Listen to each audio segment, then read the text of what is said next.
মজুমদার, আপনি দেখছিলেন ভারতের যারা পক্ষে বিপক্ষে রয়েছে তারা নিজেদের মধ্যে এখনো ডেলুলু ল্যান্ডে বসে তারা ভাবছে দূর এটা তো বিজেপির ব্যাপার, দূর এটা তো তৃণমূলের বামেদের ব্যাপার। এটা দেশের ব্যাপার, এটা ভারতের ব্যাপার। যেভাবে বাংলাদেশের সময় ওটা আওয়ামী লীগ বা বিএনপি এদের ব্যাপার ছিল না, দেশটা থাকবে কি থাকবে না তার ব্যাপার। এখন বাংলাদেশের বহু মানুষ পরাধীনতার স্বাদ পাচ্ছে। সেই অশনি সংকেত, সেই সিঁদুরে মেঘ আপনি দেখতে পাচ্ছেন ভারতে। অবশ্যই আমি সিঁদুরে মেঘ কি আজকে আজকে আপনি এখন বলছেন এখন দেখেছি?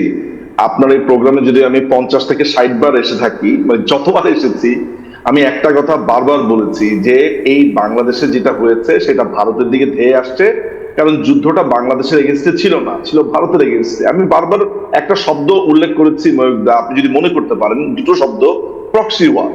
আমি বলেছি যে বাংলাদেশের গ্রাউন্ড যদি জর্জ সরোসরা রেডি না করতে পারে তাহলে ভারতে অ্যাটাকটা করতে পারবে না। বাংলাদেশকে তারা সেটেল করেছে, এখন ভারতে অ্যাটাক করেছে। তো আমি বারবারই বলেছি যে একমাত্র মাননীয় প্রধানমন্ত্রী শেখ হাসিনার জন্য বাংলাদেশটা অল দ্য টাইম যেটা ছিল স্টেবল ছিল, তারা অ্যাটাক করতে পারছিল না অন্যান্য রাষ্ট্রগুলোতে, বিশেষ করে ভারতে বা যেখানে তারা করতে চায়। সো আলটিমেটলি দেখেন, এখানে আলোচকরা কথা বলেছে যে জর্জ সরোসের আলোচনা এসেছে বা নানান জায়গাতে কথাবার্তা শুনতে পেয়েছি। আমি খালি আশ্চর্য হয়ে একটা জিনিস লক্ষ্য করলাম যে এই যে পুরো আন্দোলনটা শুরু হয়েছে, এই আন্দোলনটা শুরু হয়েছে কি নিয়ে, কিভাবে শুরু হয়েছে?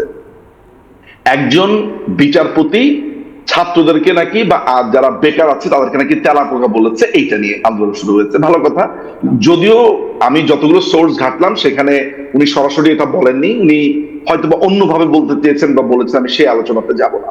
এই যে দাবিগুলোর দিকে আমি তাকালাম, সেই দাবিগুলোর দিকে আমি 5টা দাবিকে তারা যেটা আনছে, শিক্ষামন্ত্রীর পদত্যাগ, স্বাধীন তদন্ত, পরীক্ষা ব্যবস্থা সংস্কার, ব্লা ব্লা ব্লা, প্রত্যেকটা জায়গাতে গভর্নমেন্ট ব্যবস্থা নিয়েছে। কিন্তু এডুকেশন মিনিস্টারের ব্যাপারে দেখলাম যে ভারতের একটা স্ট্রং, মানে ভারত সরকার একটা স্ট্রং আর্গুমেন্ট আছে।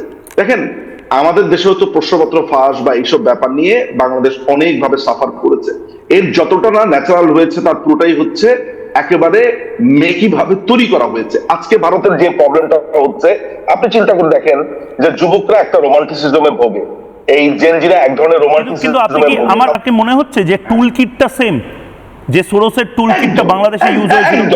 আপনার কি মনে হয় যে জর্জ সরোস এসে বলবে আমি জর্জ সরোস, আমি ওপেন ফাউন্ডেশন? না, একটা জিনিস নিজুমদা, অনুষ্ঠানটা আমার ধারণা, আজকের অনুষ্ঠানটা আমার ধারণা বাংলাদেশেও 1 নম্বরে রেটিং এ যাচ্ছে এই মুহূর্তে 8টা থেকে 9টা। আমার ধারণা বাংলাদেশে অনেকে বসে রয়েছে যারা, তাদের আজকে কিন্তু খুব ডিপ্রেশন হচ্ছে, তাদেরও ডিপ্রেশন হচ্ছে এই ভারতের বামপন্থী। কেন জানেন? কারণ বলিউডের স্ক্রিপ্টের মতন লাস্ট সিনটা বাংলাদেশের মতন হলো না বলে।